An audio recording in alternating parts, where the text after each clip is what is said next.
Bonjour, Eric Gibaud, ericgibaud.com et aujourd'hui, enfin, je vais te présenter le Olympus OMD EM1 Mark III.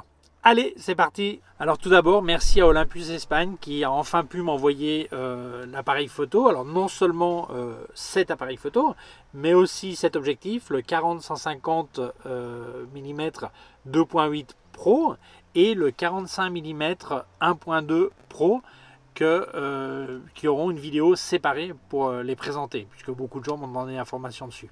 Alors, on continue. Ils m'ont aussi envoyé le grip, voilà, la poignée. Donc, tu n'es pas obligé de la mettre, hein, mais comme ils me l'ont envoyé, je l'ai mis, je l'ai utilisé. Donc, je te raconte un petit peu aussi la partie du grip, ce que j'en pense. Voilà. Alors, je vais te passer des photos et des vidéos que j'ai fait avec cet appareil photo, avec l'objectif 40-150 et aussi avec le 45. Mais je vais, en plus de te parler des quelques spécifications techniques qui sont intéressantes, quoique la plupart, tu peux les retrouver sur le site web de Olympus, mais je rentrer dans les détails les plus importants. Je vais te passer des photos donc, et des vidéos, mais je vais surtout te parler de mes impressions, parce qu'en fait, les trois quarts des gens, ce qu'ils me demandent, c'est qu'est-ce que tu en penses, quoi, quelles ont été les sensations, est-ce que ça t'a plu. Alors, moi, ça va faire environ 6 ans que j'utilise du matériel Olympus. J'ai deux OMD 5 Mark II. D'ailleurs, j'ai fait des tests, des revues, je te laisse le lien ici. Et je connaissais très bien le OMD 1 Mark II, mais le Mark III, je ne l'avais pas eu en main. Il y a quelques différences, mais qui ne sont pas forcément énormes, mais je pense que c'est quand même un plus. Donc, comme disent les Anglais, spoiler alert, je pense que c'est un super appareil photo. Donc je vais rentrer dans les détails, je vais te raconter un peu plus sur mes impressions, quoi. Alors, bon, c'est un appareil photo mirrorless. Alors, comme tu vois, il n'y a pas de miroir. Et tu vois là, le petit, c'est le capteur. Alors, le petit, je dis le petit parce que c'est un micro 4 tiers. Et beaucoup de gens avec des capteurs plus grands, ils aiment bien dire, tu vois, il est tout petit ce capteur. Et moi, j'aime bien dire, il est tout petit, mais il est très fort ce capteur. Tous les utilisateurs de micro 4 tiers se rendent compte de la puissance de ce genre de capteur, malgré la taille, ok? Malgré, enfin, malgré pour les autres, hein, ok? C'est un capteur qui fait 20,4 millions de pixels. Ça fait des fichiers RAW en 12 bits de profondeur de couleur. Il y a un processeur TruePic 9. Alors, ça ne va absolument rien dire si tu n'avais pas le 8, ni le 7, ni rien. Donc, c'est un TruePic 9 qui va très bien. Ok, tout ce que je peux te dire. Et il y a un système de nettoyage de capteurs. Je rappelle que Olympus était les premiers à faire un nettoyage de capteurs ultrasonique. Et il est tellement efficace, pour donner une idée, hein. Moi, mes deux appareils photo OMD EM5 Mark II, ça va faire 6 ans que je les ai. Je n'ai jamais nettoyé le capteur. Jamais, pas une fois. Non, non, jamais. Il y a des gens qui disent nettoyer une fois, 2 fois. Non, non, moi, jamais. Ça donne une idée quand même. Alors, il y a un autre truc sur lequel j'aime bien parler de Olympus, parce qu'Olympus a de très loin, alors c'est vrai, ça fait un petit peu publicité Olympus, mais non, mais c'est que c'est la réalité, hein. De très loin, le meilleur stabilisateur du marché. C'est incroyable. Alors là, sur cet appareil, il a 7 diaphragmes de stabilisation avec un objectif, le boîtier lui-même. Et après, si tu utilises un objectif stabilisé avec comme le 12-100 mm, ça monte à 7,5. Alors beaucoup de gens ne se rendent pas compte de ce que ça veut dire, une stabilisation comme ça. Et beaucoup de gens pensent qu'il y a d'autres appareils photo qui ont des stabilisations aussi de 6 pas, 5 pas, trucs comme ça. Et donc ils trouvent ça pas mal, 5 stops, tu vois. Et je crois que tu ne te rends pas compte que les stabilisateurs Olympus en vidéo, par exemple, alors en photo, c'est peut-être un peu plus égal que d'autres, je ne sais pas, mais en vidéo, c'est un genre d'amortissement, tu vois. Tu as l'impression qu'une voiture comme ça, on dirait une Citroën DS, tu vois. Donc là, je vais te montrer un exemple que j'ai fait avec le 12-40 mm 2.8, le mien, le Pro, et à 12 mm, donc grand angle, c'est un truc assez habituel quand on fait de la vidéo, mais enfin, ça peut être à plus. Et donc, je vais le faire en marchant et en courant pour que tu vois. Regarde ça. Essai stabilisateur, main levée en marchant.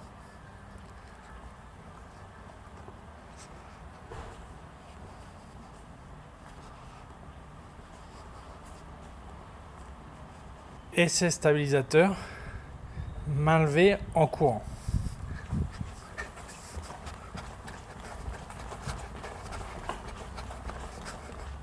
Alors là, tu te rends compte que c'est assez costaud quand même. C'est encore meilleur que sur le mien. Et j'avais fait une vidéo, je te la laisse là, en comparant avec le Fujifilm X-T4 pour que tu donnes une idée de différence de d'onctuosité de l'amortisseur, j'allais dire, du stabilisateur. C'est vraiment de la folie. Alors en photo, c'est costaud aussi. Là, je te passe une photo. Alors ce que tu vas dire, ouais, mais en grand angle, c'est plus facile. Oui, mais maintenant je te passe une photo faite au quart de seconde avec cet objectif à 150 mm, donc l'équivalent 300 mm full frame au quart de seconde. Donc tu vois, au quart de seconde, c'est un truc impensable. D'ailleurs, j'ai fait le quart de seconde pour être sûr, mais j'aurais pu faire une seconde. En fait, j'ai fait le quart de seconde parce qu'il y avait trop de lumière et il aurait fallu que je mette un filtre de densité neutre pour couper la lumière pour pouvoir le faire. Tu vois. Donc tu vois que c'est quand même assez impressionnant. Ça veut dire que si tu es dans des situations sans mouvement, tu peux vraiment baisser la vitesse en toute tranquillité. C'est quand même assez impressionnant. Alors, on va parler de l'autofocus. Il y a 121 points d'autofocus. Alors, il y en a certains, ça va paraître peu, d'autres, ça va paraître énorme. Moi, ça me semble énorme parce qu'en général, j'en utilise un. Mais c'est toujours bien d'en avoir pas mal si tu fais surtout de la photo d'action et tu veux un suivi du sujet. Donc, évidemment, c'est utile. Il y a détection du visage et de l'œil. Ok, ça marche parfaitement. Après, ça offre le focus picking qui te permet de faire une mise au point manuelle et ça t'indique où la mise au point va être faite. Alors c'est très pratique si tu fais une mise au point en manuel sur ton objectif actuel, mais si tu utilises un objectif actuel qui est seulement manuel par exemple, c'est bien aussi, mais aussi si tu voulais utiliser des objectifs vintage qui sont seulement manuels, eh bien tu auras quand même une indication d'où la mise au point est faite. Donc c'est extrêmement pratique. Après ils ont, alors je ne sais pas si c'est depuis le début ou si c'est ajouté par firmware, je ne me souviens plus, ils ont aussi la mise au point sur les étoiles. Donc, ceux qui font de la photographie astrale, j'allais dire, non, ça c'est quand tu lis la carte astrale, le futur, non, de l'astrophotographie, eh bien c'est fantastique parce que tu vas pouvoir faire la mise au point sur les étoiles, ce qui n'est pas toujours évident, donc c'est bien qu'il ait rajouté. D'ailleurs, certains ils vont peut-être faire une drôle de tête. Ah, on peut faire des photos des étoiles avec du micro 4 tiers. Eh bien, oui, évidemment, j'en ai pas fait dans mon cas parce que pour des raisons climatiques et de temps, j'ai pas pu. Mais évidemment, il y a quand même pas mal de photos qui circulent qui sont faites avec du micro 4 tiers. Donc, si Olympus a rajouté ou a mis sur cet appareil la mise au point sur les étoiles, c'est pas du hasard. Tu as ce qu'on appelle le focus stacking qui te permet de faire une mise au point en déplaçant plusieurs photos, en déplaçant le point de mise au point, si on peut dire comme ça, ce qui va permettre après d'empiler toutes les photos et d'avoir tout mis au point. Alors ça c'est un truc qui est très bien en macro par exemple, où tu veux peut-être pas avoir que la patte de la mouche qui est mise au point, mais toute la mouche. C'est aussi très utile en photo de produit parce que souvent tu veux que le produit se voit bien entièrement, et aussi ça s'utilise en paysage. Si tu as par exemple quelque chose en premier plan vraiment proche et que tu veux tout soit mis au point, eh bien c'est souhaitable de faire du focus stacking. Donc tu peux le faire directement dans l'appareil photo en empilant quelques photos, et sinon tu peux aussi l'option de le faire en post-production, puisque ça va te permettre de faire entre 3 et 999 photos, aussi bien en RAW qu'en JPEG comme tu veux, donc tu peux le faire en RAW aussi, et après empiler tes photos et avoir tout mis au point. Donc c'est un truc qui marche de manière fantastique et extrêmement utile. Alors le bracketing, c'est-à-dire ça fait plusieurs photos pour faire avoir un truc comme tu veux. Ah, il y a le bracketing d'exposition avec plus, moins 5 diaphragmes. Tu as le bracketing des ISO, le bracketing HDR. Alors HDR, beaucoup de gens pensent HDR, ils pensent le truc avec les couleurs horribles. On est d'accord, c'est bien horrible, mais c'est pas du HDR, ça c'est du tone mapping. Bien que tout le monde appelait ça HDR, c'est du tone mapping. Non, je parle du vrai HDR où tu te rends même pas compte, sauf si tu es vraiment photographe et tu te rends compte que c'est impossible que ce soit correctement exposé. Je parle de HDR qui va t'exposer correctement les ombres et les hautes lumières, et il va faire une seule photo. Et ça marche très très bien, il n'y a pas de problème pour ceux qui préfèrent ne pas le faire manuellement. On peut le faire manuellement en post-production, mais celui qui veut le faire directement dans l'appareil photo, ça va très bien. Alors c'est marrant parce que c'est quand même un appareil photo de haut de gamme, mais ils ont quand même mis les filtres créatifs, parce qu'il y a des gens qui aiment bien s'amuser avec ça. Ils veulent pas s'embêter en post-production à passer au noir et blanc ou sépia ou couleur machin, un truc comme ça. Donc il y a 15 filtres créatifs, artistiques pour ceux qui aiment. Bon, c'est là. Moi j'utilise pas, mais enfin si ça t'amuse, ils sont là. Ne t'inquiète pas, il y en a. Alors il y a un truc que moi j'adore de Olympus depuis le premier jour que j'ai utilisé un Olympus, c'est ça. Tu vois, regarde là, tu vois les zones. Alors je sais pas si tu vois bien, je vais allumer, ok. Hop, je vais descendre là pour que tu vois. Ok, alors je tourne là, tu vois que ça devient orange. Alors, il y a des reflets, mais tu vois que ça devient orange.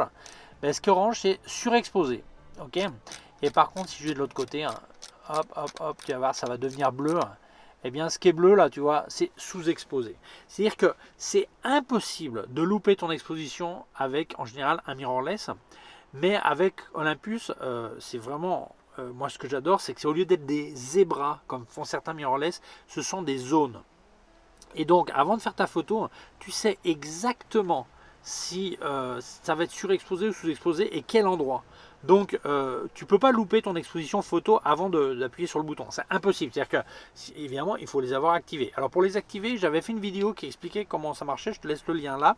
Alors, j'avais montré sur mon appareil, mais toutes les Olympus, c'est à peu près similaire. Donc, c'est important. Si tu actives ça, tu vas vraiment savoir en temps réel, avant d'appuyer sur le bouton, avant de déclencher, si tu vas avoir un problème d'exposition. Et c'est un truc incroyable et très utile. Alors, on va parler des ISO, parce que le premier truc que les gens qui connaissent pas le micro 4 tiers critiquent, ce sont les ISO, en disant que dès que tu montes les ISO, il y a du bruit. Alors d'abord, je vais te montrer l'exemple. Alors d'abord, cet appareil photo va natif de 200 ISO jusqu'à 6400. Et après, tu peux les étendre depuis 64 ISO jusqu'à 25 600 ISO. Alors, comme tu vois, la qualité est plutôt acceptable. Et je pense que jusqu'à 3200 ISO, c'est complètement utilisable. Et à 6400, c'est sauvable. Mais pourquoi les gens critiquent les ISO sur le micro 4 tiers? Parce qu'en fait, ils n'ont pas compris comment on utilise un micro 4 tiers. Et beaucoup n'ont pas compris l'avantage de la stabilisation dans énormément de situations. C'est-à-dire qu'au lieu de descendre la vitesse et de confier dans la stabilisation, ce qu'ils font, c'est ils montent les ISO et ils ont un bruit innécessaire. Bon, déjà, tu vois, à 3200, le bruit est plus qu'acceptable, quoi. Déjà, on peut l'utiliser. Donc, si tu veux faire des photos des étoiles, par exemple, qui pleurent du 3200 ISO, alors tu n'en as pas forcément besoin, eh bien, tu peux l'avoir quand même. Ok. Mais surtout, le problème, c'est que beaucoup de gens n'ont pas compris comment on utilise un micro 4 tiers.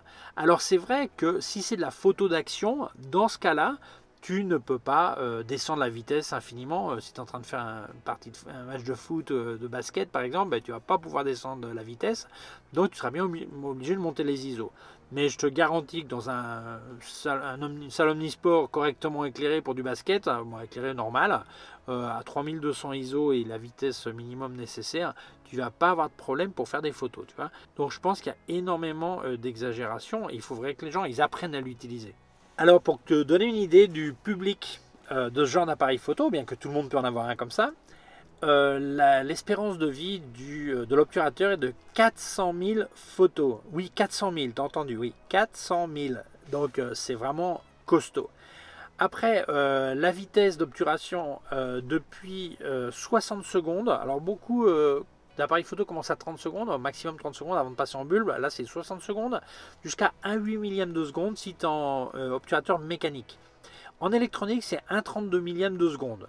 Et après le bulbe, c'est jusqu'à 30 minutes. Alors peut-être que 30 minutes, ça va paraître peu, mais tu vas voir après pourquoi il n'y a pas besoin de plus. Je te dis tout de suite. Alors, avant de revenir sur cette partie que je t'ai expliquée, on va parler de la résolution, de la définition. Il y a des gens qui disent que 20 millions, c'est pas beaucoup, et quelquefois ils font de la photo de produit, ils aimeraient avoir beaucoup plus de résolution. Eh bien, déjà, c'est pas nouveau sur cet appareil. Olympus l'avait déjà mis sur celui que j'ai qui a déjà 6 ans. C'est la haute résolution. En fait, ce qu'ils font, c'est qu'ils déplacent le capteur d'un demi-pixel pour faire plusieurs photos, 8 photos. Et après, ils les assemblent en une seule photo, en RAW ou en JPEG, comme tu veux. Et la résolution, ça dépend aussi du RAW ou JPEG, mais enfin, le plus, c'est en RAW. Et ça va donner un fichier final jusqu'à 80 millions de pixels. 80 millions. Mais ce qu'il y a sur cet appareil qui est fantastique, c'est que tu peux faire la photo à main levée. Dans ce cas-là, la résolution c'est jusqu'à 50 millions, je crois. Hein. Je te passe une photo que j'ai faite à main levée avec 50 millions de pixels de résolution. Donc c'est vraiment un truc génial que celui qui veut faire une photo en haute résolution, quand il en a besoin, eh bien il peut. Donc en photo de produit, trucs comme ça, c'est vraiment un truc extraordinaire. Alors évidemment, si tu veux la résolution maximum, la définition maximum, il faut que tu sois sur un trépied. Toi, non, l'appareil photo et que le sujet évidemment bouge pas, quoi. Mais donc tu vois, tu peux déjà avoir jusqu'à 50 millions en main levée et 80 sur trépied, c'est quand même un truc incroyable. Maintenant, je vais te parler d'un autre truc qui n'est pas nouveau, mais qui est là, donc je t'en parle, c'est le Live Composite. Alors le Live Composite, je ne vais pas rentrer complètement dans les détails, mais je vais faire une description, parce qu'il faudrait faire une vidéo entière, que je dois faire un jour d'ailleurs. Donc, une description rapide. Live Composite. Imagine que tu veux faire une photo des étoiles, avec les étoiles qui bougent, ou de la mer qui bouge, comme tu veux, okay, pendant, je sais pas moi, 1 heure. Alors, 1 heure, déjà, il fera un sacré filtre pour couper de la lumière si c'est en plein jour. Alors, si la nuit, c'est différent, mais si tu fais de la lumière, la mer, par exemple, qui bouge, il fera un sacré filtre pour couper la lumière pendant 1 heure. Mais ce que propose Olympus, c'est une technique qui est super. C'est-à-dire qu'au lieu d'être pendant 1 heure avec ton obturateur ouvert, tu vas enchaîner des photos de par exemple 30 secondes, 1 minute, 4 secondes, 3 secondes, minimum c'est 1 seconde. Okay, et après, il va empiler toutes les photos en ne conservant ce qui a bougé. C'est-à-dire que la première photo reste, mais ce qui a bougé sur la photo, il va le marquer comme bougé. C'est-à-dire que les étoiles, tu verras que la Terre a tourné, donc tu auras comme ça, ou la mer, les rochers vont pas bouger, donc ça sera pris depuis la première photo. Et puis après, la mer qui bouge, ça va empiler les photos qui bougent. Voilà. Donc tu auras une photo de longue exposition. Alors, ce qui est fantastique de ça, c'est pas seulement faire ça, c'est-à-dire que déjà, tu n'as plus besoin d'un filtre aussi puissant pour couper la lumière si c'est en plein jour. Si tu fais une photo de nuit, tu n'as pas le problème d'avoir autant de bruit parce que l'exposition ni le banding qui apparaît quelquefois, les bandes qui apparaissent sur une très longue exposition, parce que ton exposition est beaucoup plus courte puisque ça enchaîne. Et autre truc qui est très intéressant, c'est que par exemple si je fais une photo d'1 heure sur un réflexe, normalement après ça fait une autre photo d'1 heure dans le noir pour éliminer le bruit. Là tu peux aussi faire cette photo, mais si j'ai fait une pause d'1 heure en enchaînant des photos de 30 secondes, il va faire une photo de plus de 30 secondes. Donc je vais être 1 heure et 30 secondes. Et je ne vais pas être en fait 2 heures pour faire ma photo, tu vois, par exemple. Autre truc pour lequel moi j'ai utilisé, c'est pour le light painting. Alors des photos de produits dans le noir et je peins avec une petite lampe LED. Donc je mettais le temps sur 4 secondes et s'enchaînait des photos de 4 secondes. Et en temps réel, je vois comment ma photo se construit. Parce que c'est un autre truc, c'est que en temps réel, tu vois comment la photo se construit sur ton écran. Donc si à un moment tu penses que c'est bon, tu peux aussi, tu n'es pas obligé d'attendre 1 heure, tu coupes quand tu veux, tu as tapé sur le bouton, voilà, ça s'arrête. Tu peux aussi déclencher à distance. Moi j'ai eu le cas où il faisait vraiment froid pour faire une photo de nuit. Moi j'étais installé dans la voiture avec mon smartphone, l'appareil photo était dehors et depuis mon smartphone, je dirigeais l'appareil photo en regardant comment se construisait la photo sur mon écran. Donc c'est vraiment un truc extraordinaire. D'ailleurs je pense qu'Olympus devrait faire beaucoup plus de publicité sur Live Composite parce que c'est vraiment une fonction qui est extraordinaire. Une autre fonction qui n'est pas sur mon appareil photo et qui est là sur celui-là, elle n'était pas non plus sur le 1 Mark II, c'est le Live ND. Alors c'est filtre de densité neutre en live, en temps réel. Alors attention, c'est pas comme quand je fais de la photo flash et que je veux couper la lumière ambiante et je mets un filtre physique. C'est pas pour cette utilité, mais c'est pour faire des photos de trucs en mouvement. Par exemple, une rivière, une cascade, un truc comme ça, ou la mer, comme l'exemple que je vais te passer là. En fait, tu peux avoir jusqu'à 32 stops, pardon, ND32, c'est-à-dire 5 stops, pardon, j'avais parlé à l'envers. Donc ça permet d'avoir l'eau qui est plus soyeuse, comme ça, voilà. Donc là, je te mets un exemple. Là, ça m'a fait une prise d'une demi-seconde au lieu de 1/250e, quoi. Je m'en ferais compter, compte toi. Et donc tu vois, l'aspect de l'eau est plus soyeuse. Alors il y a beaucoup de lumière, donc je ne pouvais pas couper plus. Mais c'est un truc qui est pratique, ce que je pense, parce que si tu es en promenade par exemple, et tu ne promènes pas forcément avec des filtres ND, puis d'un coup tu vois une cascade ou la mer, un truc comme ça, ou une rivière, tu vois cet aspect, eh bien tu vas pouvoir le faire à main levée, ou tu peux mettre un trépied aussi, mais enfin déjà à main levée, tu peux déjà en faire aussi. Et surtout tu le vois en temps réel sur ton écran, comment c'est en train de se construire. C'est pas mal. Alors, pour ceux qui aiment les photos d'action, on va parler de la rafale. Alors, la rafale avec l'obturateur mécanique, c'est 15 images secondes, ce qui est déjà costaud. Il n'y a pas beaucoup de réflexes qui cette vitesse. En obturateur mécanique, des mirrorless, il n'y en a pas tellement non plus en obturateur mécanique. Et si tu passes à l'obturateur électronique, là on parle de 60 images secondes. C'est un truc qui est quand même costaud, 60 images secondes. Et après, il y a un système qui s'appelle le Pro Capture, qui est le truc qui permet de jamais louper la photo du moment précis. Imagine, tu as ton gamin qui est en train de courir sur le terrain de foot, ton gamin ou ton héros de football, peu importe, ou n'importe quel truc d'action, et tu vois qu'il va mettre le but, mais tu n'es pas sûr quand. Et tu vois bien comment avoir le coup de pied au bon moment, quoi, tu vois. Eh bien, quand tu appuies à mi-gaz, ça commence à faire les photos. Et ça peut faire jusqu'à... Alors, ça commence à faire les photos, et après, quand tu appuies définitivement, là, ça finit la rafale. Et tu vas pouvoir conserver les photos avant d'avoir fait le clic définitif. C'est-à-dire que tu peux conserver jusqu'à 35 photos avant, et ça continue la rafale jusqu'à 99 photos au total. C'est-à-dire que c'est impossible de louper le moment exact. Donc, pour la photo d'action, ça, c'est vraiment un truc extraordinaire qui te permet de commencer. Tu dis, voilà, je crois qu'il va mettre. Je suis pas. Mais c'est bon, on t'appuie. Alors évidemment, si tu as rempli les 35 photos maximum que tu peux avoir avant, ça les surécrit et ça gardera les 35. Même si on en a fait une centaine avant, ça peut garder jusqu'à les 35 d'avant. Ok, et 99 au total. Donc le mec qui loupe le moment précis, c'est qu'il n'est pas doué ou il n'a pas activé le système. Voilà. Alors, beaucoup de gens demandent, est-ce que tu peux faire des timelapses? Oui, depuis 1 seconde jusqu'à 24 heures. Alors évidemment, tu peux brancher l'appareil sur une source d'alimentation parce que 24 heures, la batterie, je ne sais pas si elle t'attendrait, ok. Mais oui, donc il y a les timelapses. Après, synchronisation flash, c'est un truc qui m'intéresse toujours parce que je réclame toujours, je pleure toujours avec ça. Eh bien oui, depuis 1/250e de seconde en obturateur normal. Et après, si tu te mets en haute synchronisation, jusqu'à 1/8 millième de seconde. Donc, ce qu'on peut attendre de n'importe quel appareil photo de haut de gamme. Voilà. Alors l'écran, un écran 3 pouces orientable. Ok. Là, tu vois, ça marque sample, hein, c'est-à-dire démo. Hein, c'est échantillon. Donc je la garde pas. Je le garde pas. Ça serait cool qu'il m'en fasse cadeau. Olympus, ça serait cool de me faire un cadeau. Mais non, non. Ok. Alors l'écran, moi je pense qu'il est bien. Alors mon problème, là je suis pas un bon juge parce que pour moi les écrans et les viseurs sont de simples indicateurs.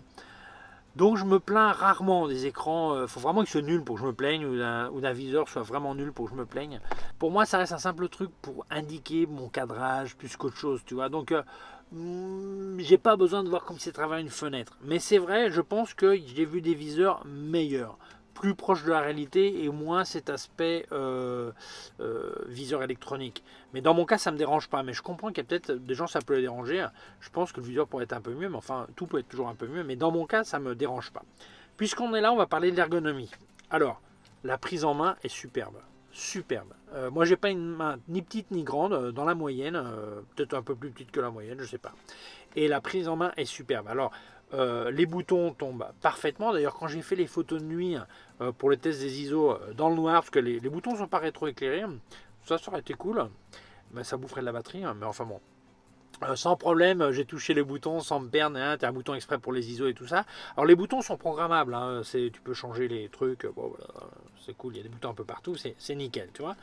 Et j'ai trouvé ça vraiment, vraiment très très pratique. D'ailleurs, il y a un bouton ici pour changement, la balance des blancs et tout ça, là, faire un clic d'un coup, c'est nickel, nickel. Alors, puisque je suis là, je vais parler du grip. Le grip, puisqu'ils me l'ont passé, je trouve qu'il est aussi très bien en main. Alors moi, j'aime pas trop les grips parce que ça grossit énormément les appareils photo. Mais les gens qui font des photos beaucoup en vertical, c'est quand même bien un grip parce que ça évite de s'abîmer le poignet comme ça. Tu vois, donc c'est question de goût. Et le grip est aussi, à un niveau ergonomique, il est aussi nickel. Il a aussi des boutons de fonction et tout ça. Il est vraiment nickel.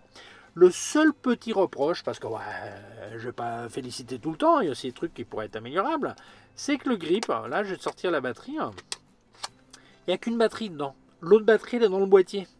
Donc ça veut dire que, sauf si je veux charger par là, par la prise chargeur, au lieu de sortir mes batteries et les mettre dans le chargeur, eh bien, il faut que je démonte le grip pour sortir l'autre batterie. Et ça, c'est dommage. Je pense que il aurait peut-être fallu grossir un peu le grip, mais les deux batteries, avec une forme un peu différente, hein, attention, la forme aurait été un petit peu différente, ça aurait été cool, comme moi j'avais sur mon Canon 5D, d'avoir les deux batteries dans le grip, ça aurait été plus cool pour pouvoir les sortir sans avoir besoin de démonter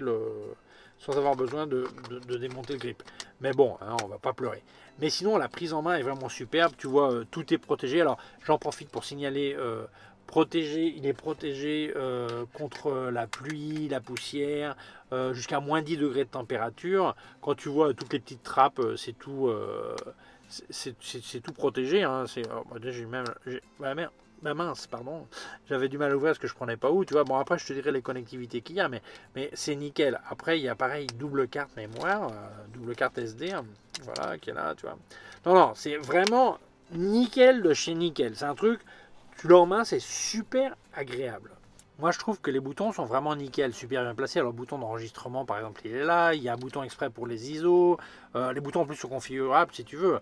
Là, tu vois, tu as un bouton, c'est pour la profondeur de champ. L'autre, c'est pour faire l'équilibre des blancs. Par exemple, tu veux faire une photo sur la carte grise directement. Tu vois, ils sont vraiment super bien. Le joystick est bien placé. Les boutons sont vraiment super bien placés. Et je trouve que c'est vraiment facile de la prendre en main rapidement. Par contre, ce qui est un peu plus compliqué, c'est les menus. Alors les menus Olympus, c'est du costaud quand même. Mais bon, il y a un truc qui est à faveur d'Olympus quand même. Il ne faut pas oublier que si un appareil photo a beaucoup de fonctions, il faut bien forcément le mettre quelque part dans le menu. Donc moi, quand je venais d'un menu Canon qui sont hyper simples, quand je suis passé là-dessus, j'ai eu un peu de mal. Mais je pense que si tu veux vraiment profiter d'un appareil photo actuel, un mirrorless qui a plein de fonctions, qui n'a pas forcément ce de réflexe, de toute façon, il va falloir que tu t'y mettes sérieusement et comprendre les fonctions, les menus et lire ton manuel. Il n'y a pas le choix. Mais ça, c'est pas la faute d'Olympus, hein, c'est la faute de... Si on veut t'offrir plein de fonctions, il faut bien les mettre quelque part, quoi. Alors, il y a des trucs qui ont été améliorés. Par exemple, moi, sur mon appareil photo, il y avait des fonctions contradictoires. Tu activais un truc d'un côté et ça marchait pas parce qu'il fallait l'activer d'un autre aussi. Tandis que là, non, j'ai pas vu ces problèmes sur les fonctions de menu. J'ai pas de truc contradictoire. D'ailleurs, sur le mien, ils ont actualisé le firmware, il n'y a plus ces problèmes qu'il y avait au début. Donc, le menu, il faudra bien que tu les apprennes. Mais je pense que ça vaut le coup pour vraiment profiter de ton appareil photo. Alors, côté vidéo, comment ça tient la route? Plus que dont moi j'ai besoin, donc je ne suis pas un expert en vidéo. Alors, les formats que ça fait du 4K format ciné, donc qui est très plat, tu vois, alors 24 images secondes. Après, tu as le format 4K 16 neuvième, donc à 30, 25 et 24 images secondes. Après, il fait du Full HD 60, 50, 30, 25 et 24. Je lis mes notes, comme tu vois, avec un temps maximum d'enregistrement continu de 29 minutes. Après, ça fait aussi de la vidéo en haute vitesse, en caméra lente, donc à 120 images secondes en Full HD. Et tu as aussi 14 effets d'édition pour un look que tu peux mettre sur tes vidéos. Alors, il y a aussi un truc, ça fait du log 400 qui te permet d'avoir un profil plat pour faire la colorimétrie après en post-production. Alors qu'est-ce que je pense de la vidéo? Moi c'est plus que ce dont j'ai besoin. 29 minutes de temps maximum, à une époque c'était presque obligatoire parce qu'il y avait un problème de taxe. Maintenant cette taxe n'existe plus, mais beaucoup continuent à limiter à 29 minutes pour des histoires de surchauffe et tout ça. Alors je ne sais pas si c'est le cas, en tout cas pour moi c'est pas un problème 29 minutes, mais pour ceux qui veulent faire de l'enregistrement continu sans toucher le bouton, c'est peut-être un problème, c'est un truc que tu vois.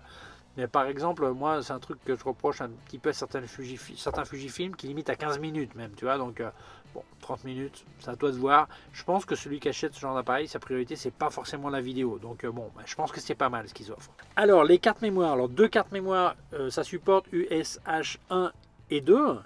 Tu as un connecteur HDMI type D, un USB 3 type C, Wi-Fi, Bluetooth. Connexion microphone, alors jack 3,5 et auriculaire, casque 3,5. La batterie. Alors la batterie, 420 photos, ça me semble un peu peu, j'aurais aimé 500. Mais c'est vrai que moi, dans le cas de mon Olympus qui disait aussi limité, je me suis rendu compte qu'il y a des moyens, alors ce que je raconte, ça marche aussi sur beaucoup de mirrorless, d'étendre cette batterie. C'est-à-dire que, d'abord, apprendre à éteindre l'appareil. Parce que si ton appareil il est contre toi, l'appareil pense que c'est ton œil qui est là. Donc ton écran est éteint mais le viseur est allumé. Donc ça consomme. Donc si tu fais pas de photo, tu éteins. Voilà, première règle. Deuxième règle, tu as la possibilité que l'autofocus marche tout le temps. Il est en pré-autofocus. Ça, tu désactives. Parce que si tu l'as comme ça, ça veut dire qu'il va consommer tout le temps. Par contre, tu mets dans l'option où il commence à s'activer quand tu appuies à mi-chemin. Même chose avec le stabilisateur, tu as l'option qu'il soit permanent, donc ça consomme plus. Donc en faisant ces trois petits trucs, déjà tu vas augmenter énormément le temps de ta batterie, le nombre de photos que tu peux faire sur une batterie. Mais ça aurait été quand même cool d'avoir minimum 500 photos, chose que je réclame à tout le monde, donc aussi à Olympus. En vidéo, la batterie, suivant si tu fais du 4K, du Full HD, elle va durer entre 85 minutes et 140 minutes. C'est beaucoup, c'est peu. Bon, tous ceux qui utilisent du mirrorless savent qu'il faut avoir un petit stock de batterie parce que ça bouffe quand même pas mal. Voilà. Donc en vidéo, même les réflexes qui font la vidéo, ça bouffe aussi la batterie. Donc bon, soit. Ok. Le poids, alors évidemment sans grip et sans l'objectif, eh bien ça fait 580 grammes. Ça reste un poids raisonnable, disons, dans ce genre d'appareil photo, je pense. Donc, je pense que c'est ok. Les gens qui utilisent ce genre d'appareil, professionnels ou amateurs avertis, comme on dit, hein, en général, ont l'habitude d'avoir un certain poids sur l'appareil un peu plus volumineux. Donc, je pense que 580 grammes, c'est quand même acceptable. C'est quand même moins qu'un paquet de réflexes une fois équipé, quoi, tu vois. Une grosse critique de beaucoup de gens quand on parle du micro 4 tiers, ils disent on n'arrive pas à avoir une profondeur de champ très courte et avoir un flou derrière. Là, je te passe une photo là pour te donner une idée. Tu vois que la taille du capteur, c'est pas la seule raison pour avoir un truc flou derrière, ok. Donc, tu vois, j'ai pas eu trop de problèmes. D'ailleurs, je pourrais faire encore plus court. Faut pas oublier que les Olympus, tu peux faire une mise au point depuis 20 cm sur certains objectifs, 70 sur d'autres. Par exemple, le 40-150 depuis 70 cm. Son équivalent en réflexe, ça serait 1,50 m, tu vois. Donc, ça permet vraiment de faire des trucs très courts. Avoir une profondeur de champ très courte, si tu veux, c'est pas un problème, tu vois. Bon, il y a plein d'autres fonctions dont je n'ai pas parlé, par exemple la correction des perspectives, trucs comme ça que tu peux faire avant de faire la photo, tout ça, le lifetime, ça c'est un truc pour les poses longues, tout comme ça. Bon, je vais pas rentrer dans tous les détails, mais je dois dire que c'est quand même un appareil photo super complet. Alors, ma conclusion, je suis surpris. Je suis surpris dans le bon sens. C'est-à-dire que moi, je pensais que la 1 Mark II serait suffisante, et elle est suffisante, mais les quelques petits trucs qu'ils ont rajoutés sur celle-ci, par exemple le Live ND, c'est-à-dire les filtres ND en temps réel, le fait de pouvoir faire de la haute résolution à main levée, sans avoir la maximum non plus, mais c'est déjà des trucs super. Et je pense que c'est un appareil photo vraiment, vraiment, vraiment recommandable. Alors souvent quand on me dit ouais, Eric, tu vas continuer avec Olympus, est-ce que tu vas passer chez Fuji, est-ce que tu vas passer chez Sony, tout ça. Et c'est vrai, j'ai essayé plein d'autres appareils photo qui sont pas mal, trucs comme ça. Le XT4 de Fuji me semble super. Sony, les fonctions je les trouve super. Par contre l'appareil, j'ai pas de feeling avec les appareils. Chez Sony, je trouve ça vraiment... pour moi, Sony dans ma tête, c'est stupide, hein, mais c'est un Walkman, hein, ok. Bien qu'ils font des super appareils, mais pour les fonctions, le look, tu vois, mais enfin bon, c'est un côté plus poétique, romantique, ok. Mais là, après, quand tu reviens, tu essayes un Olympus, quand tu utilises un Olympus, tu te rends compte vraiment que, pour ce que moi je fais en tout cas, c'est vraiment l'appareil photo parfait. Alors c'est vrai, on dirait peut-être le vendeur Olympus qui parle, mais non, non, non, c'est un utilisateur. Alors c'est peut-être le côté fanboy, je sais pas. Mais moi, je crois que j'ai fait des tests d'énormément d'appareils photo. Et pour moi, vraiment, Olympus est un cran au-dessus sur tellement de trucs, que même l'argument de c'est un petit capteur et tout ça, moi c'est un argument qui a aucun poids en fait. Parce que quand tu utilises, les résultats sont là, la facilité d'utilisation est là. Donc il y a certains peut-être que pour des questions dans une niche très précise, par exemple de la photo d'action avec très peu de lumière, peut-être que oui, ça ne sera pas ok. Hein. Mais pour l'immense majorité des gens, c'est vraiment un truc fantastique. Alors après, il y a des gens qui me disent ouais, mais Olympus, qu'est-ce qui va se passer avec l'entreprise? Est-ce qu'ils vont continuer? Tout ça. Alors, moi je ne suis pas du tout inquiet. Depuis que la vente de la section photo Olympus a été faite, d'ailleurs Olympus continue à être actionnaire de nouvelle entreprise, alors minoritaire, petite minorité, mais on voit qu'ils ont continué à sortir des objectifs qui étaient prévus, ils ont sorti un nouveau pen, ils vont sortir d'autres équipements, donc j'ai vraiment aucun souci. C'est-à-dire que les mauvaises langues qui disaient que l'entreprise avait été rachetée pour être démantelée et vendue en morceaux, c'est la preuve que c'est pas le cas, sinon ils ne s'en mettraient même pas à sortir ce qui était prévu ou les nouveaux trucs, ils vont rien sortir, ils n'auraient rien sorti. Donc moi je pense que ça n'a pas trop de sens, quoi. Ce débat intéresse certains, mais il est complètement à côté de la plaque, je pense. Hein. D'ailleurs, je pense que Nikon est dans une pire situation financière qu'Olympus. Alors Olympus, il y a un an, ils étaient peut-être dans l'inconnu. Maintenant, je pense qu'ils sont en chemin. Et je pense qu'ils vont sortir des nouveaux trucs continuer.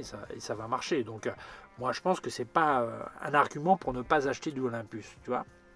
Donc, la question est-ce qu'un un OMD EM1 Mark III ou un Mark II?